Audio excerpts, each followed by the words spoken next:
derivada. Sí. ¿Cree que antes de empezar puede explicar el ejercicio 4 del examen? Bueno, Hasta ¿cómo ver. resolverlo? A ver, déjame ver, vamos a buscarlo.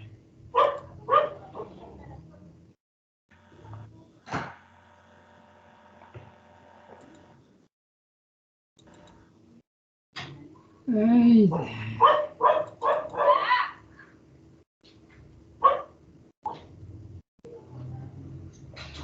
a ver, déjame ver.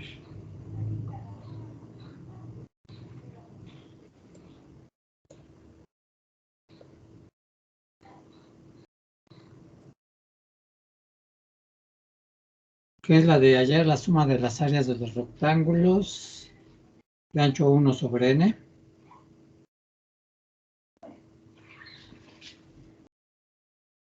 ¿Es ese? Sí, profesor. Sisual. Dice hallar la suma de las áreas de los rectángulos de ancho 1 sobre n encerrados por la curva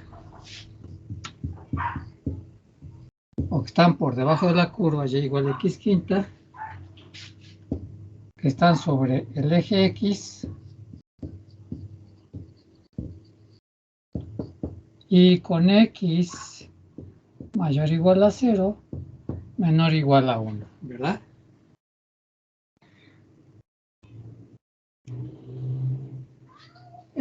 Sabemos nosotros, bueno, vamos a responder el inciso A. Generalmente las curvas que son impares son hipérbolas, ¿verdad? Que tienen más o menos esta forma. Entre más alto sea el exponente, más cerrada va a ser la curva, ¿verdad? Ok. Entonces nos piden hallar la suma de las áreas de los rectángulos, ¿verdad? Que están encerrados por la curva y igual a x quinta, ¿verdad? Que están encerrados por el eje x y que además están entre 0 y 1, ¿verdad? Entonces lo que nosotros queremos hallar, la suma de los áreas de los rectángulos, donde cada rectángulo tiene un ancho, una base de 1 sobre n, ¿verdad? Entonces, como y es igual a x quinta, entonces se tienen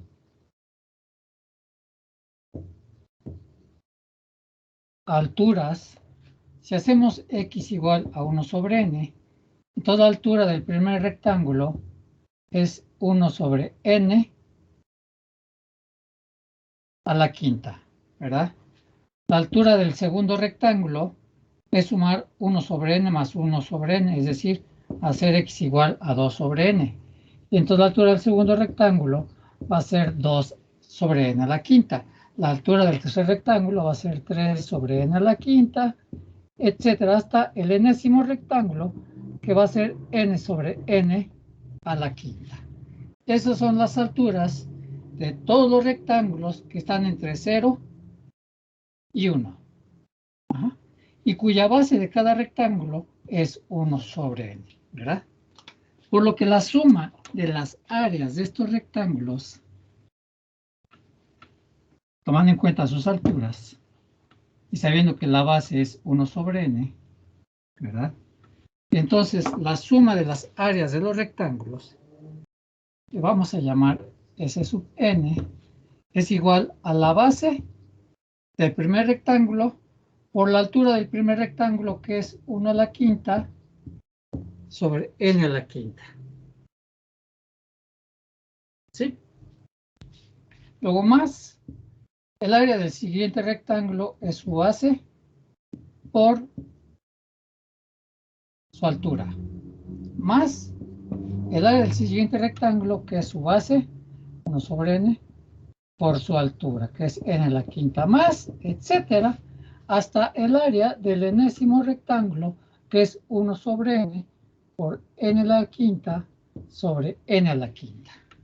Ok, entonces la suma de estas áreas es n por n quinta, nos va a dar 1 sobre n sexta por 1 a la quinta.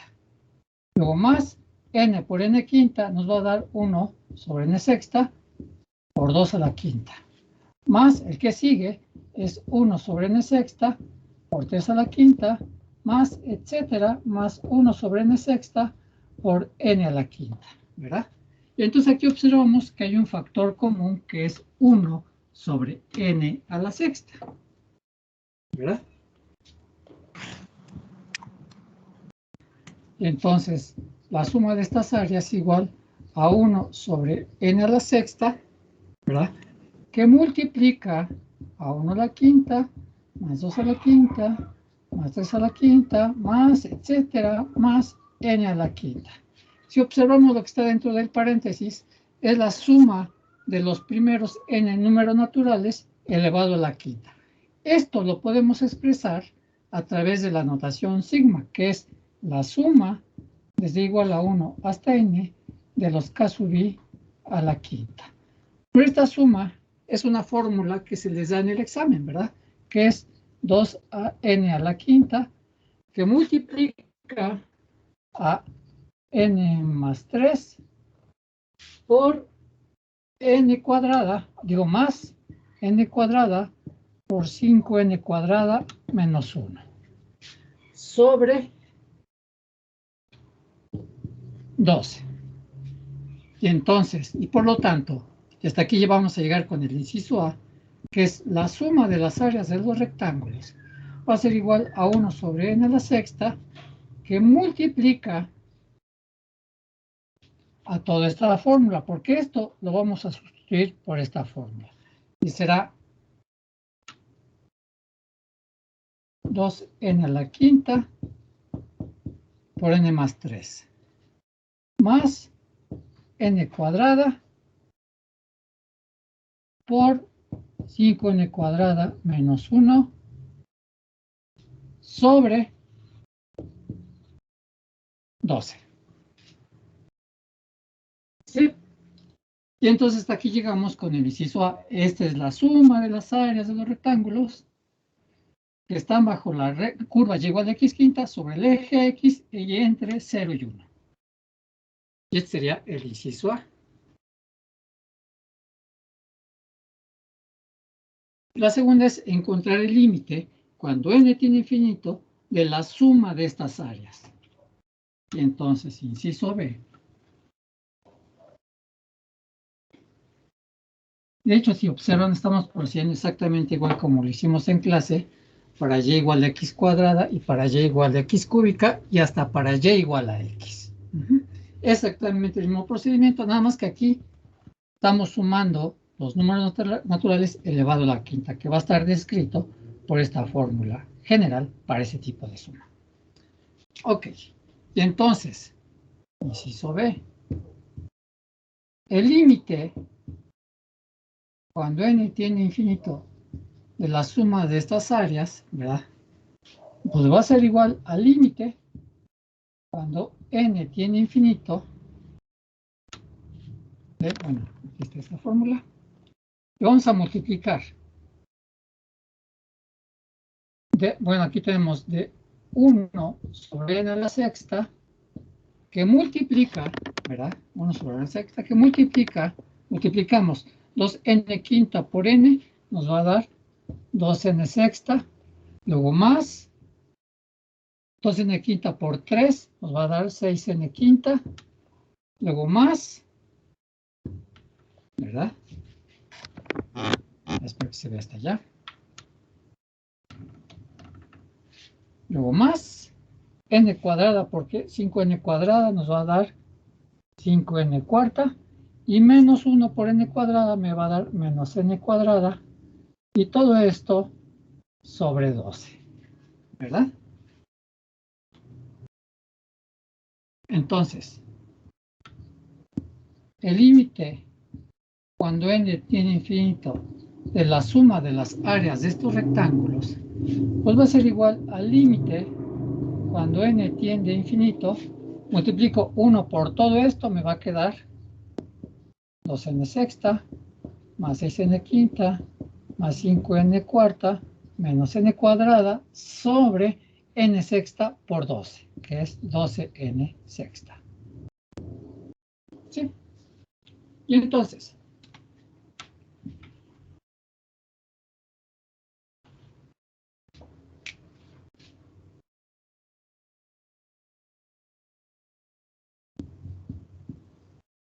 el límite, cuando n tiene infinito de la suma de estas áreas, pues va a ser igual al límite cuando n tiene infinito. Aquí hay términos semejantes. Para poder simplificarlos, vamos a separar esta fracción en sumandos.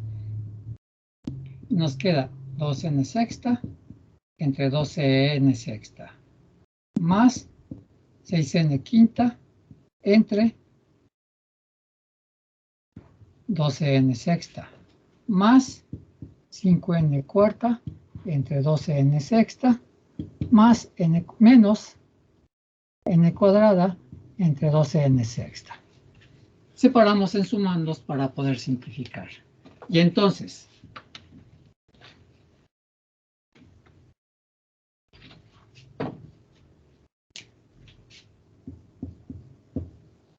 el límite cuando n tiene infinito de la suma de estas áreas, de las áreas de estos rectángulos, pues va a ser igual al límite cuando n tiene infinito. Tengo n sexta entre n sexta se hace 1. Por 2 tiene mitad, me queda 1. 12 tiene mitad, me queda 6. Es decir, en el primer sumando nos queda un sexto. Luego más, tengo 6 sobre 12. Tiene tercera.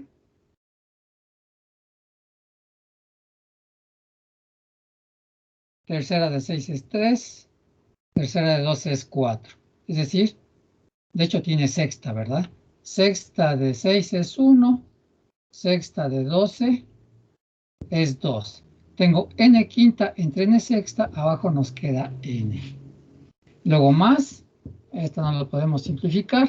Y nos queda 5 sobre n cuarta. N cuarta sobre n sexta nos queda n cuadrada por 12.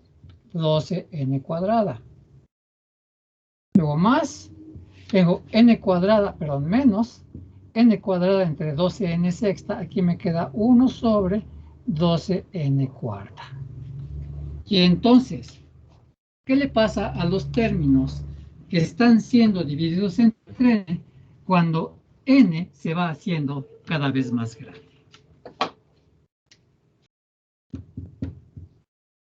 ¿Qué le sucede a esos términos? ¿Cómo se van haciendo conforme vamos eligiendo n cada vez más grande? Es decir, aquí el denominador está creciendo conforme n crece, ¿verdad? Y entonces tenemos una cantidad pequeña entre una cantidad muy grande. Lo mismo sucede con los demás términos, ¿vale? De hecho, se hacen cada vez, se hacen muchísimo más grande porque están elevados al cuadrado y porque están elevados a la cuarta, esos denominadores. Por lo tanto, cuando n tiende a infinito, 1 sobre 2n, ¿hacia dónde tiende?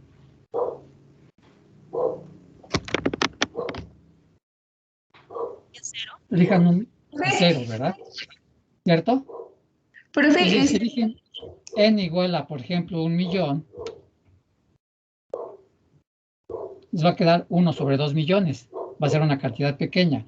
Pero si eligen 100 millones, pues esta cantidad va a ser muchísimo más grande respecto al numerador. Entonces, cuando lo dividen, se aparece más pequeño. Y entre más grande sea n, estos cocientes se van haciendo cada vez más pequeños. Por lo que en el límite, 1 sobre 2n se hace 0. 5 sobre 12n al cuadrado también se hace 0. Y 1 sobre 12n a la cuarta también se hace 0. Conforme n se hace muy grande. Por lo tanto, el límite cuando n tiene infinito de la suma de las áreas de estos rectángulos va a ser igual a un sexto. Es decir, la suma de las áreas de los rectángulos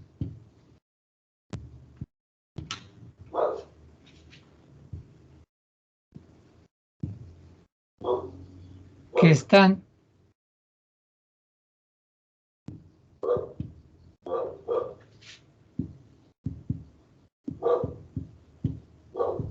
bajo la curva de y igual a x quinta sobre el eje x y con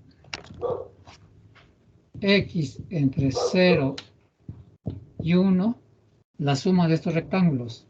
Obviamente, si n tiene infinito, ¿verdad? Vamos a sumar infinitos áreas de rectángulos. Podemos dividir 1 entre 6. Y entonces nos queda que 1 entre 6 va a ser igual a 0.16666, etcétera. En general, unidades al cuadrado. Ya sería más o menos la respuesta de la pregunta 4.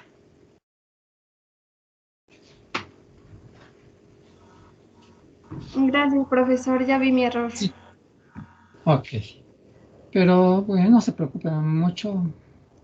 Yo los errores de dedo, hasta mentales, no los califico tan estrictamente, ¿no? Si yo veo que el procedimiento está bien, pues si acaso le restaré una décima o 2. Pero, bueno, esa es más o menos la respuesta 4.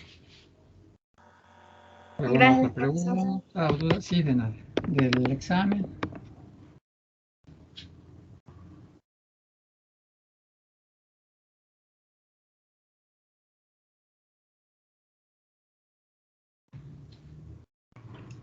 Ok, empezamos con el capítulo 4, que es el capítulo de derivadas.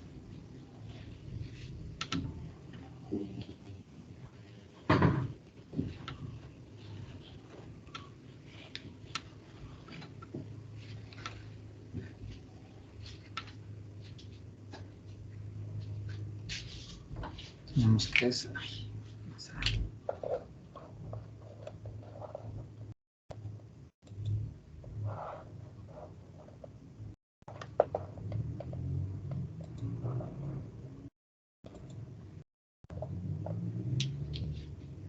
Vamos al capítulo 4.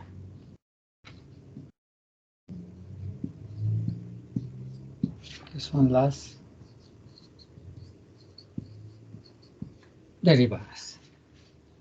Empecemos con la siguiente definición.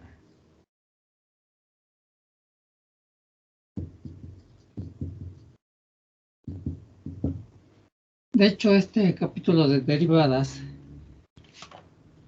viene a consecuencia del ejemplo que vimos en el capítulo anterior, que era acerca de la velocidad de una partícula. Nosotros, en esa tabla de datos, obtenemos la velocidad promedio a cada intervalo de tiempo, cada vez más cercanos a los 2 segundos, ¿verdad? Entonces, esa velocidad promedio se define como, de manera general, ¿verdad? La tasa promedio de cambio de Y con respecto a X de la función Y igual a f de X cuando X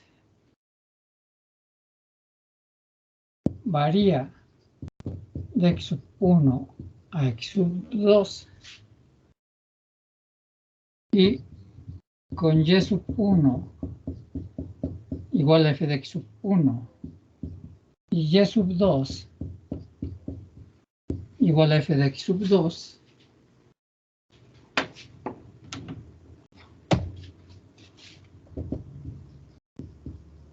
está definida por, ponemos delta Y sobre delta X.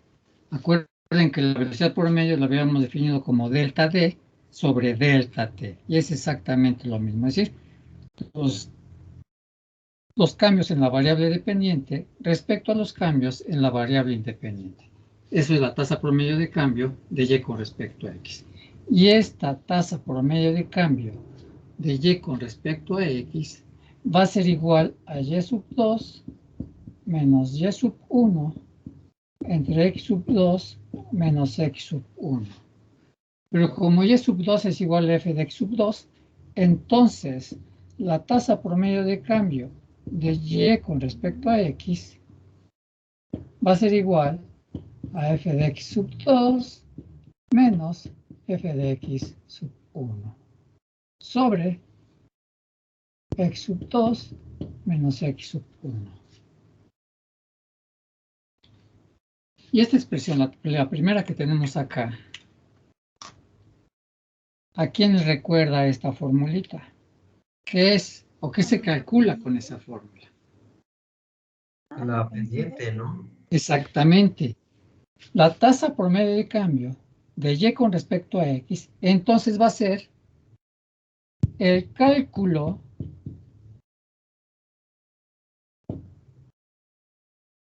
¿verdad? Bueno, es el cálculo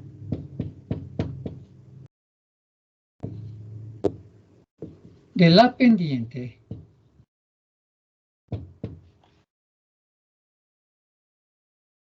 de una recta, ¿verdad? Que pasa por los puntos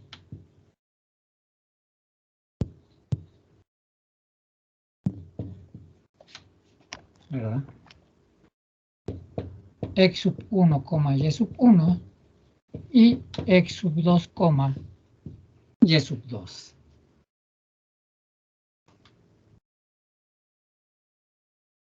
Pues lo que en realidad estamos haciendo cuando queremos obtener la tasa promedio de cambio de y con respecto a x es obtener el valor de la pendiente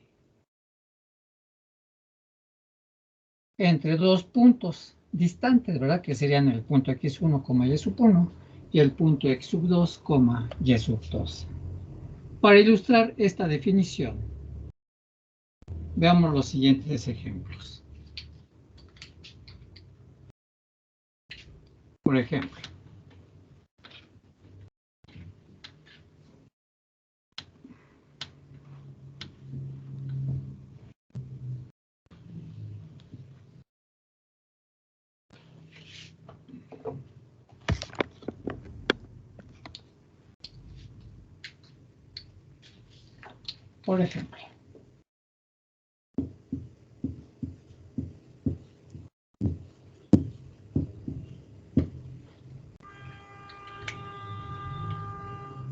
número 1. Considérese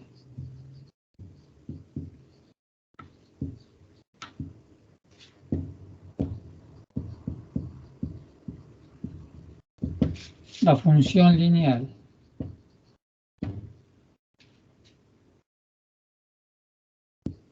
y igual a f de x igual a 3x más 1.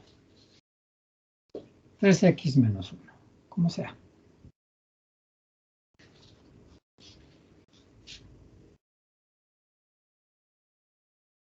Obtener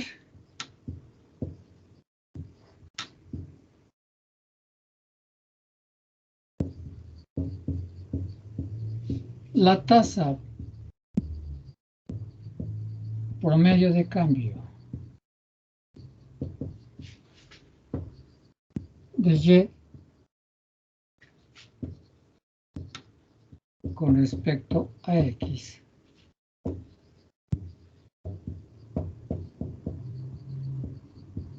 de esta función lineal cuando x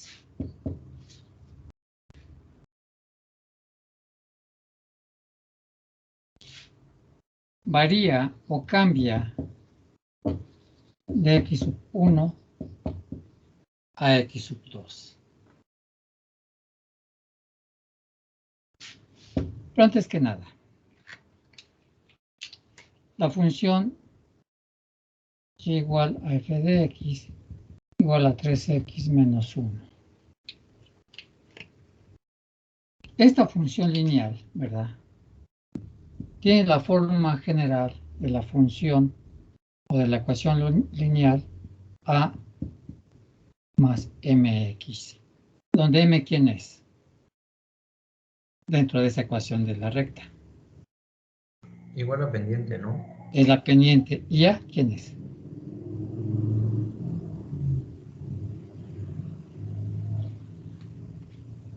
En este caso, a sería la ordenada al origen, es decir, el punto donde la gráfica intersecta al eje Y.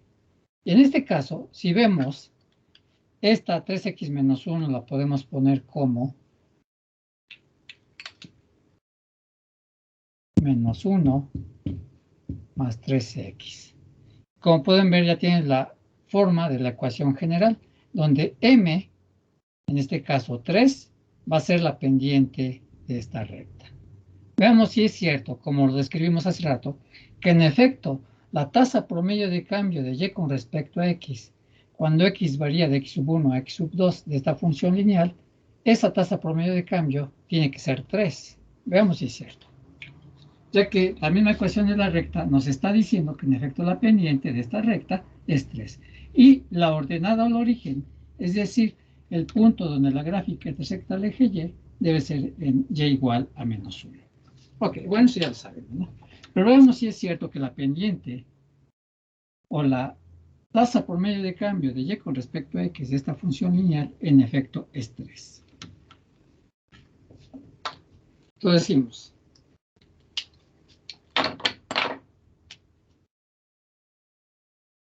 como x varía de x sub 1 a x sub 2,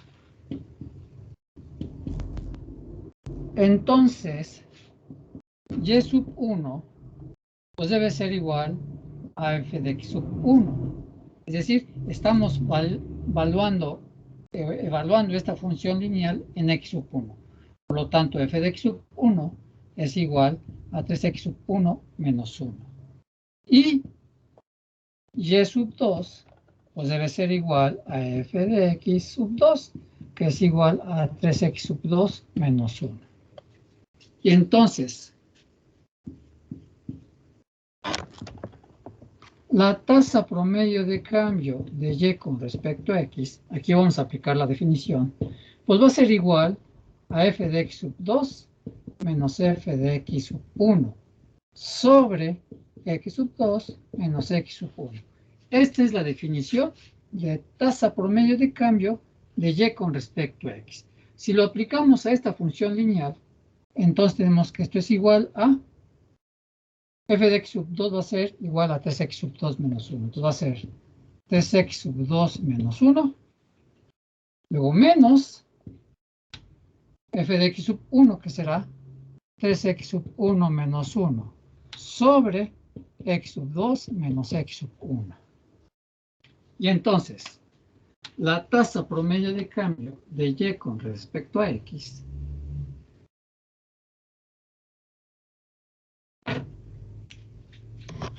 aquí arriba, ¿verdad? Entonces, la tasa promedio de cambio de y con respecto a x, pues va a ser igual a 3x sub 2 menos 1. Y aquí multiplicamos signos, menos por más, nos da menos 3x sub 1. Luego menos por menos nos va a dar 1 más 1, ¿verdad? Menos por menos da más 1 sobre, ¿verdad?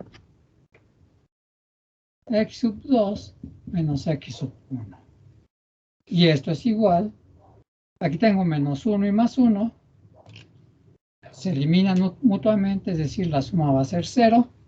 Y entonces nos queda que es 3x sub 2 menos 3x sub 1 sobre x sub 2 menos x sub 1.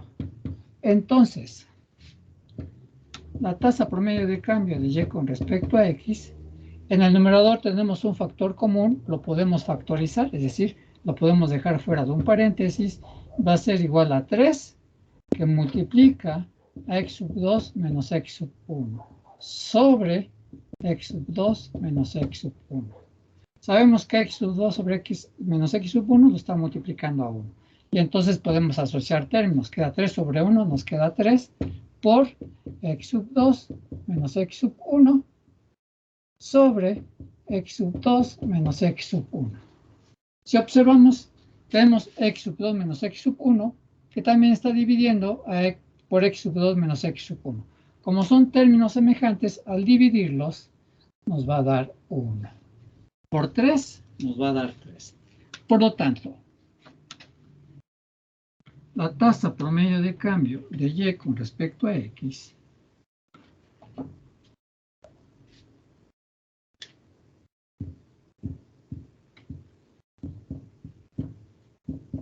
es igual a 3. Y no es más que el valor de la pendiente de la recta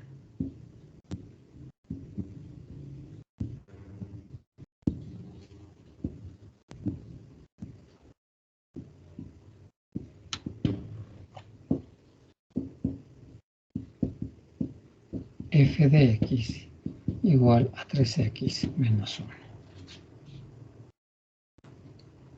Y en efecto, la tasa promedio de cambio de Y con respecto a X es el valor de la pendiente de esta recta.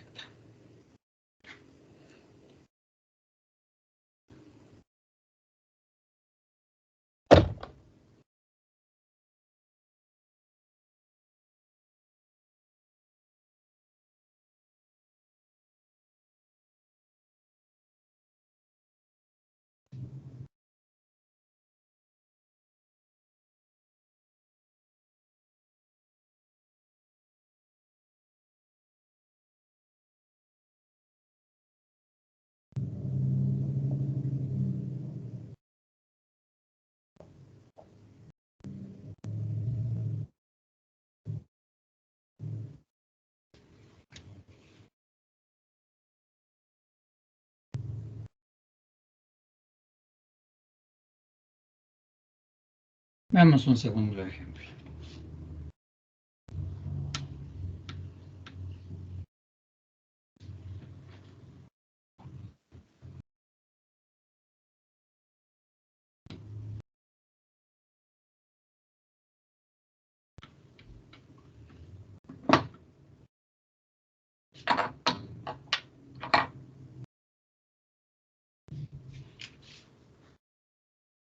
Número 2.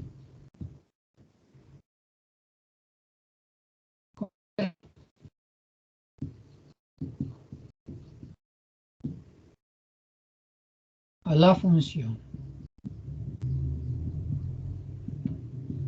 y igual a f de x igual a x al cuadrado.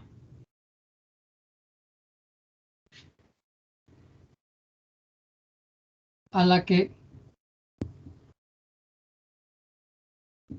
se le desea calcular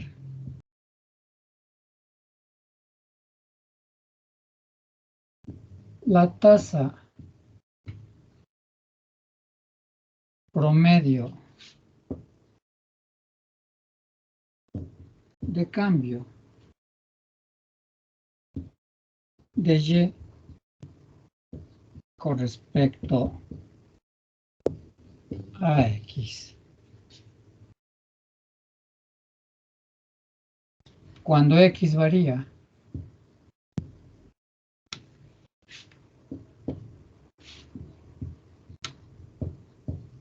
de x sub 1 igual a 1 a x sub 2 igual a 2.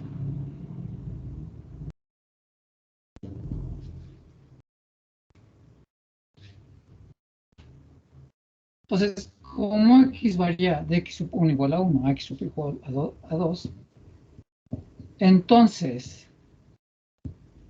y sub 1 sabemos que es igual, o que y en general es igual a x al cuadrado. Por lo tanto, y sub 1 debe ser igual a x sub 1, o lo que es lo mismo, f de x sub 1, tomando en cuenta esa regla de correspondencia, pues debe ser igual a x sub 1 al cuadrado, y f de x sub 2 tiene que ser igual a x sub 2 al cuadrado. Pero sabemos que x sub 1 es igual a 1. Entonces, f de x sub 1 va a ser igual a 1 al cuadrado y f de x sub 2 va a ser igual, bueno, es igual a 1 al cuadrado, que es igual a 1, y f de x sub 2 es igual a 2 al cuadrado, que va a ser igual a 4. Por lo que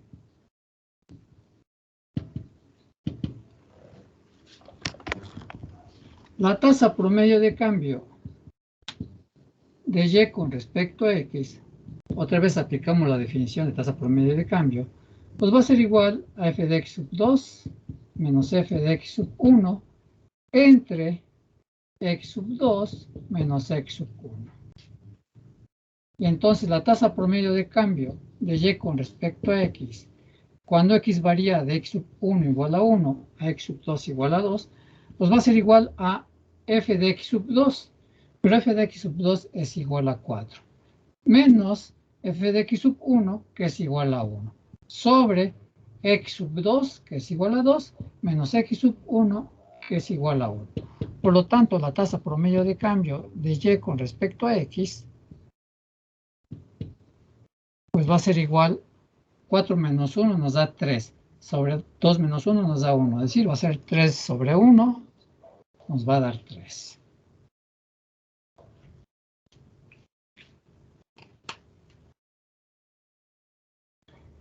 Este resultado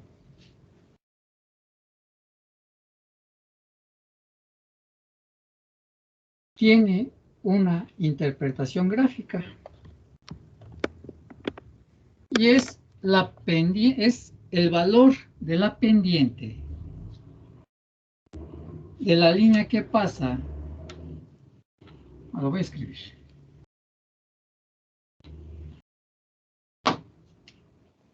entonces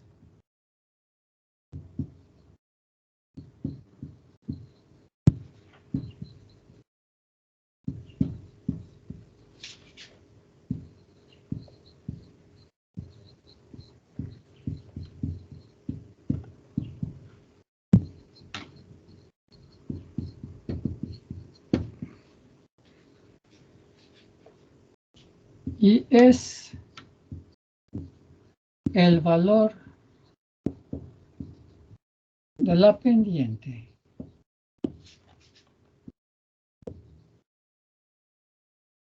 que pasa por los puntos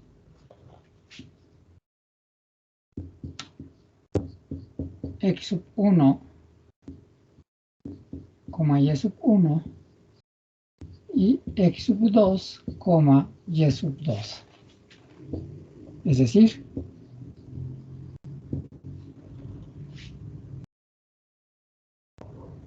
esta línea o esta recta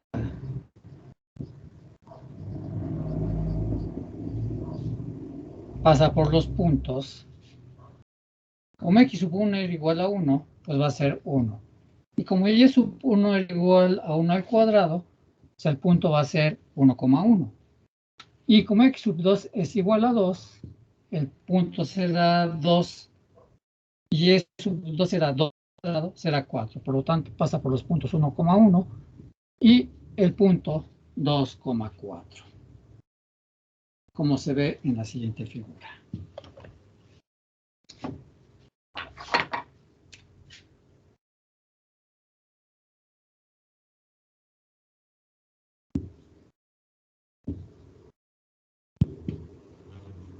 Tenemos y x.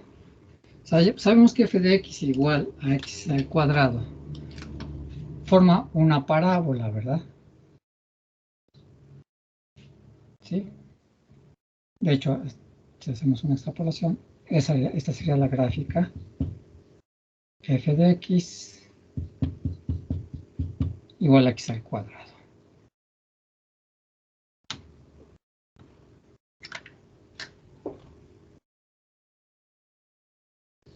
Es algo así.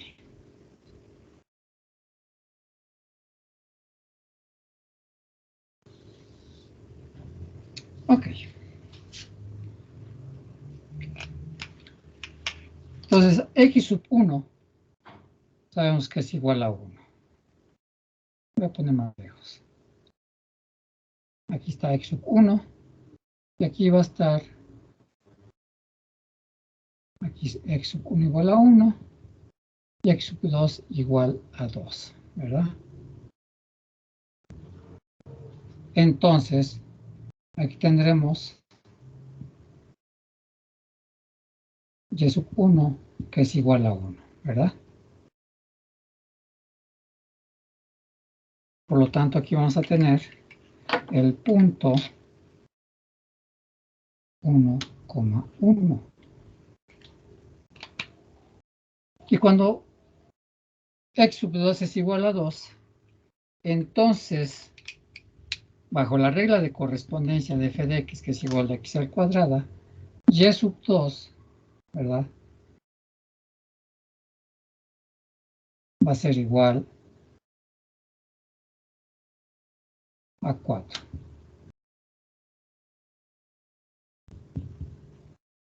Estaría acá más o menos. Por lo que aquí tendríamos el punto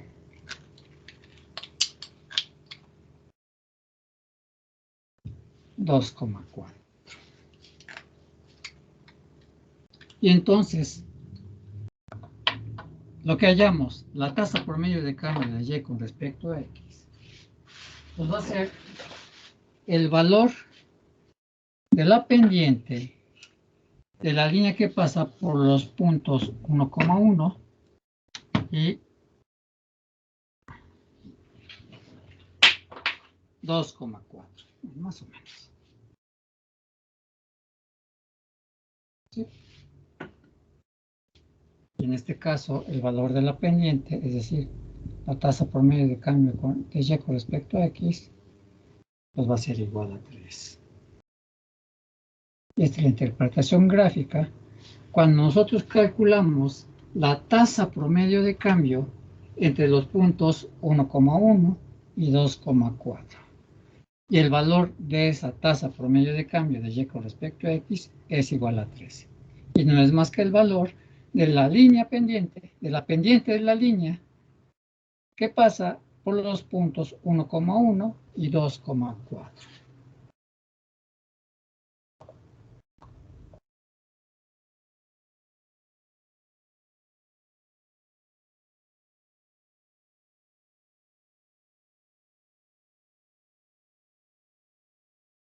Ahora, ¿cómo se le llama a la línea que pasa entre dos puntos distantes en una curva?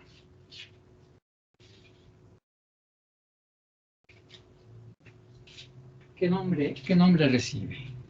Línea tangente. La línea tangente es cuando pasa en un solo punto. Y de hecho, qué bueno que lo mencionas, ¿verdad? Cuando nosotros calculamos el valor de la pendiente de una línea tangente, es cuando nosotros vamos a calcular el valor de la tasa instantánea de cambio. Y esa tasa instantánea de cambio, nosotros lo vamos a definir como la derivada de la función f en algún punto x sub 0. Por ahí va. Entonces, a la línea... ¿La secante? Exactamente. ¿Qué pasa?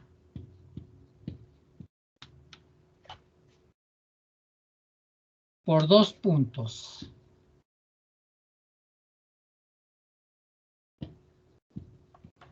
De una curva, ¿verdad? Se le conoce como línea secante. Por lo tanto, el valor de la pendiente de la línea secante que pasa por los puntos 1,1 y 2,4 es exactamente 3. Y no es más que el cálculo de la tasa promedio de cambio de y con respecto a x. Entonces, a nosotros cuando nos digan cuál es el valor de la pendiente de la línea secante, en realidad lo que nos están diciendo es calcular la tasa promedio de cambio de y con respecto a x, de la función f de x. Es decir, nosotros vamos a relacionar a la tasa promedio de cambio con el cálculo de la pendiente de las líneas secantes.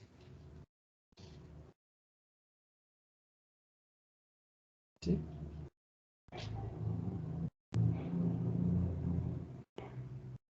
Mientras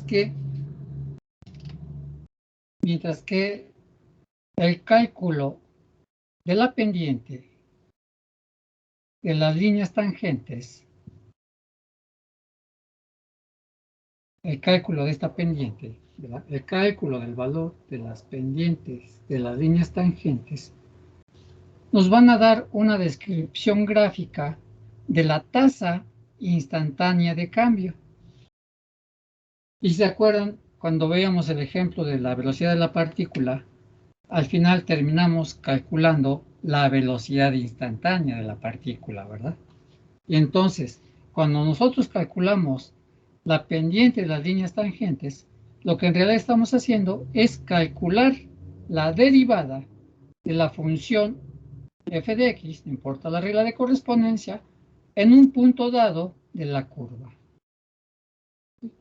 Por lo que si nosotros queremos calcular, por ejemplo, la pendiente de esta línea tangente en este punto, pues es una pendiente negativa. Esto nos está indicando que el fenómeno está disminuyendo. Si nosotros calculáramos el valor de la pendiente de la línea tangente en este punto, obtendríamos una pendiente positiva. Esto nos está indicando que la derivada de esa función en este punto nos dio un valor positivo. Lo que podemos interpretar que el fenómeno está aumentando. Pero si nosotros calculamos la tangente en este punto, en el punto más bajo de la curva, aquí nos da, la pendiente nos da una pendiente horizontal, ¿verdad? Es decir, el valor de la pendiente es 0.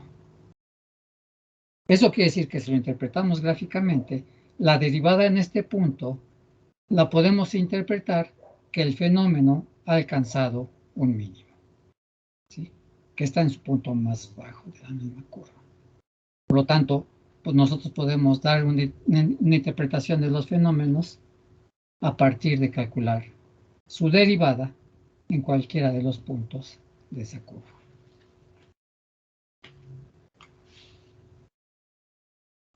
Es decir, la tasa instantánea de cambio, que es el cálculo de las pendientes de las líneas tangentes, es lo que llamaremos más adelante la derivada de la función f de x en algún punto x sub 0.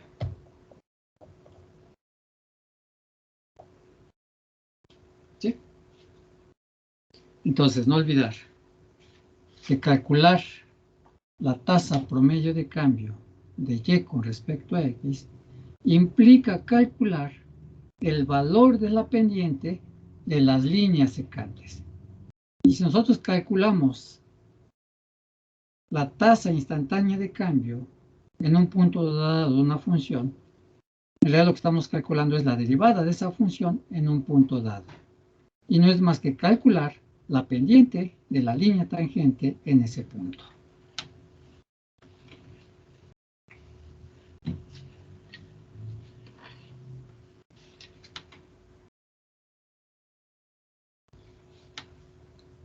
Cabe aclarar que los conceptos de límite y de continuidad de las funciones son necesarios para definir a la derivada. Nosotros ya vimos el concepto de límite, ¿verdad? Es decir, cuando el límite existe en una función, quiere decir que la función es continua en ese intervalo dado. Y si existe límite y es continua, entonces su derivada existe. Y más o menos en ese sentido va la idea de la existencia del límite y de continuidad de las funciones. Nosotros ya hicimos un tratamiento pues, muy superficial de lo que es el concepto de límite. Con la siguiente definición, vamos a dar el concepto de continuidad de una función. Entonces vamos con la siguiente definición.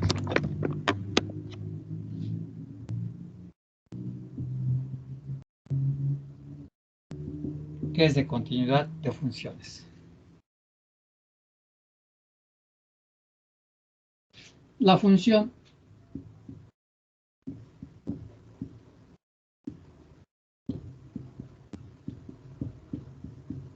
y igual a f de x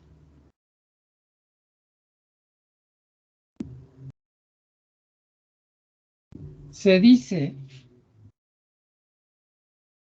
que es continua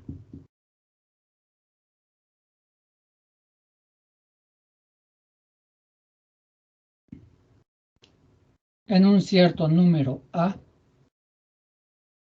minúscula, que pertenece al dominio de la función, si su imagen, es decir, si f de a existe. ¿Sí se acuerdan cuando veíamos funciones asintóticas, funciones racionales, obteníamos asíntotas, ¿verdad? Y cuando nos acercamos a un cierto valor asintótico, la imagen de esa función ya no existía. Por lo tanto, la función ya no era continua.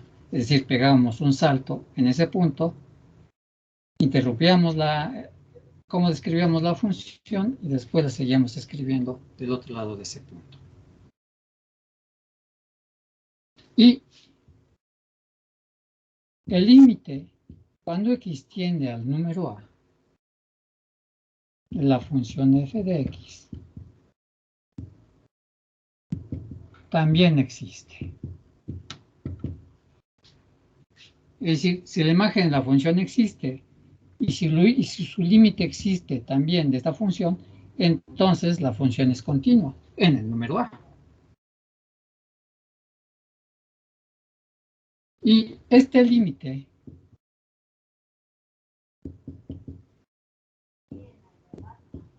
es igual a f de a. Esto es,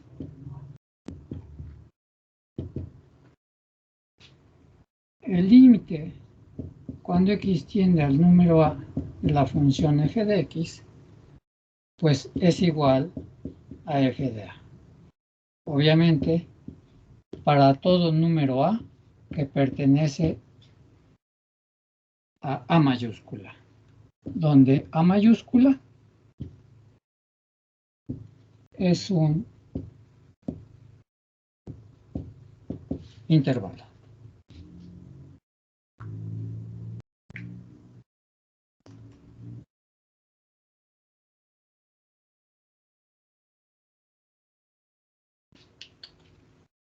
La continuidad es una propiedad local.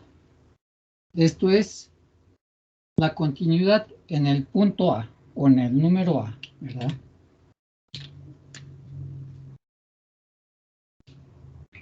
Depende solamente del comportamiento de la función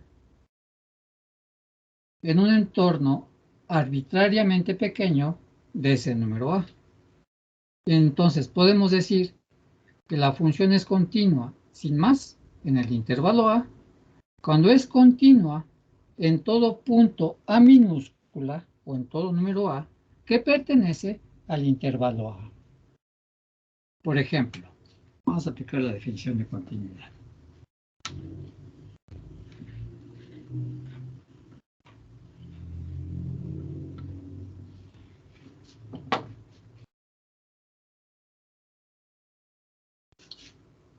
Número 1. Sea A mayúscula igual al intervalo cerrado que va de 0 a 1. Y f de x igual a x cuadrada. La pregunta es la siguiente.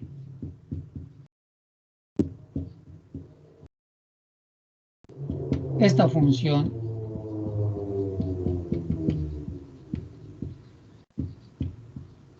es continua en el intervalo A.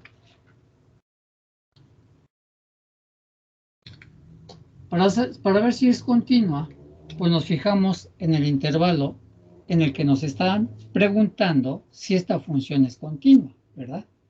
Entonces, para saber si es continua, vamos a tomar cada elemento de intervalo A y lo vamos a sustituir en la regla de correspondencia para f de x. Si dado el dominio, un elemento del dominio existe su correspondiente imagen, entonces esa función va a ser continua en ese punto.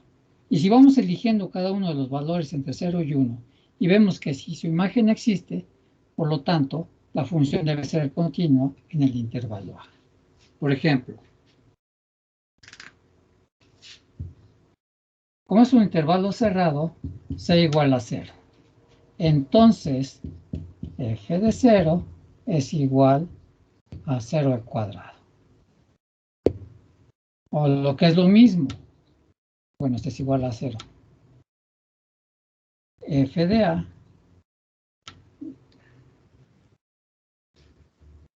a ver,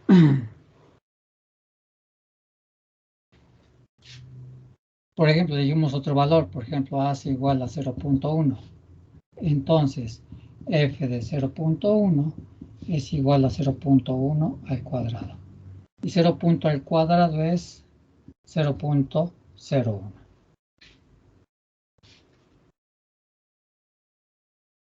Entonces, en este caso, dado cualquier número A que pertenece al intervalo A, ¿verdad? Podemos elegir cualquiera entre 0 y 1. Y vamos a ver que dado es un valor de A, su imagen siempre va a existir. Entonces, dado cualquier número A que pertenece al intervalo de A, su imagen, es decir, para cada uno de sus valores, que en general lo ponemos como f de A, existe. Y el límite, cuando x tiende al número A, de la función f de x, ¿verdad? Podemos seguir cualquier número y su límite siempre va a ser, por ejemplo, cuando es igual a 0, su límite es 0.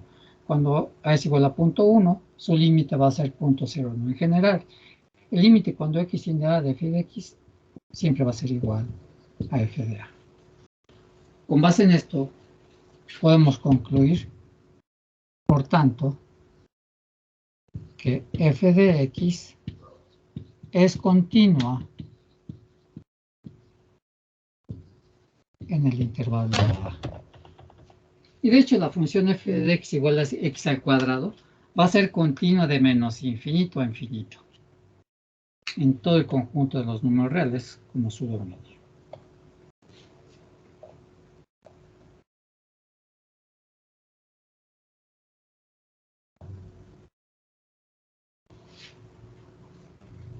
Veamos un segundo ejemplo.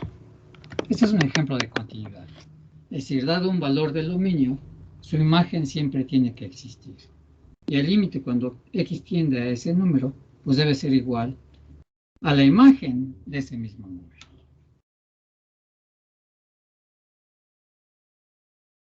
Número 2.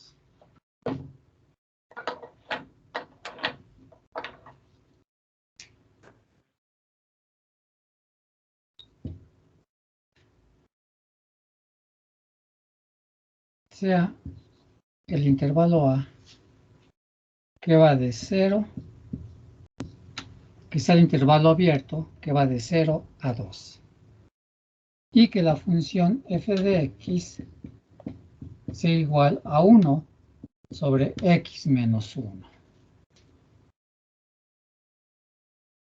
La pregunta es,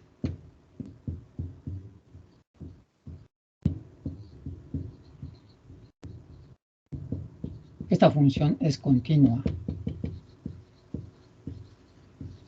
en el intervalo A?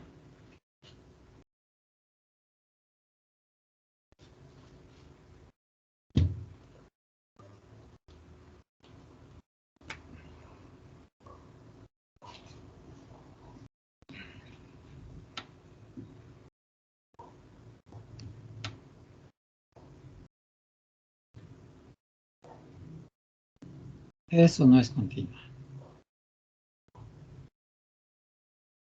En este caso, si observamos, es una función racional. Entonces, tenemos que ver en qué valores de X o en qué valores del número A que pertenecen al intervalo A, la función queda indeterminada. Es decir, en qué valores de A que pertenecen al intervalo A, f de X ya no tiene imagen. O queda indeterminado. En 1. En 1, ¿verdad? Y como vemos, 1 sí pertenece al intervalo A, ¿verdad? Porque está entre 0 y 2, 1 está entre 0 y 2. Entonces, si A es igual a 1, entonces f de 1 es igual a 1 sobre 1 menos 1, por lo que es lo mismo, es 1 sobre 0, ¿verdad? En este caso, su imagen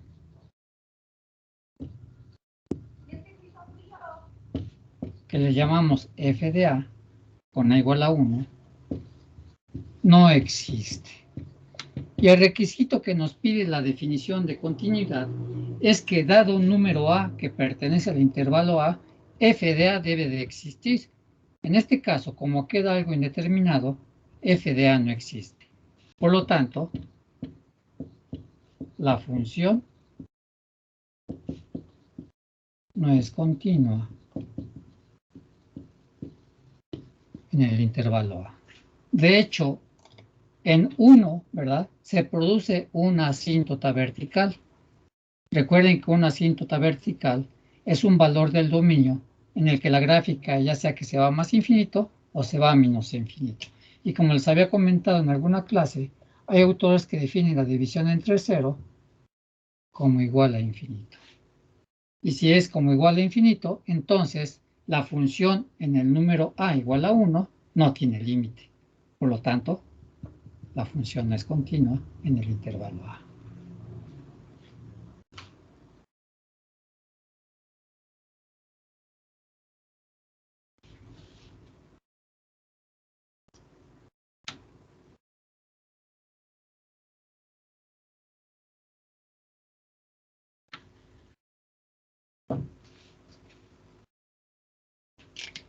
Veamos un último ejemplo.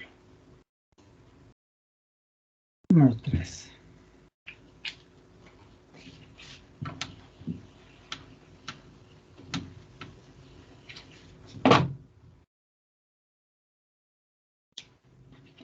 Sea el intervalo A igual al intervalo abierto que va de 0 a 12. Y f de x que sea igual a 1 sobre x menos 2.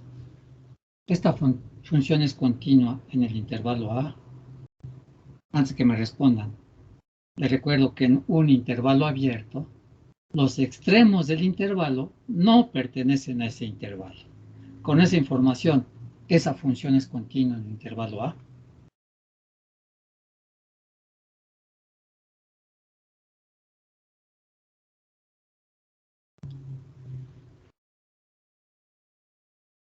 ¿En qué valor de x, f de x queda indeterminado?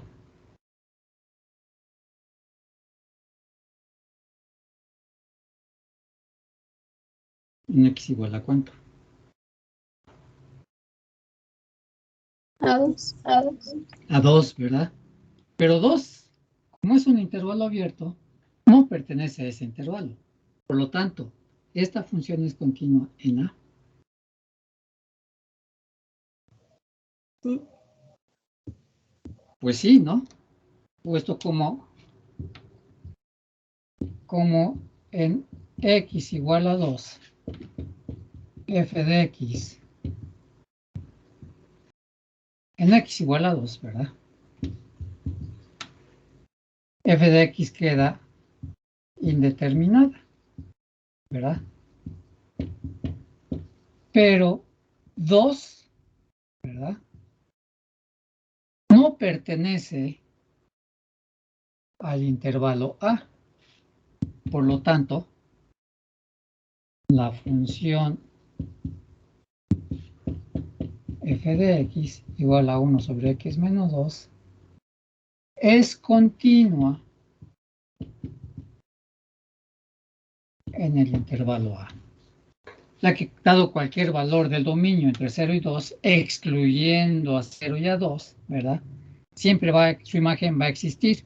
Y si su imagen existe, su límite también existe. Por lo tanto, la función es continua en el intervalo A.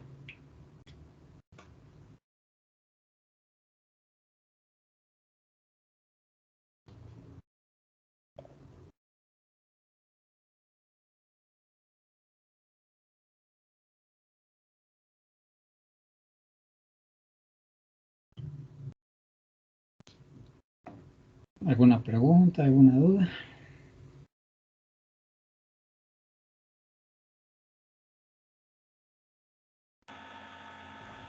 No, profesor, muchas gracias.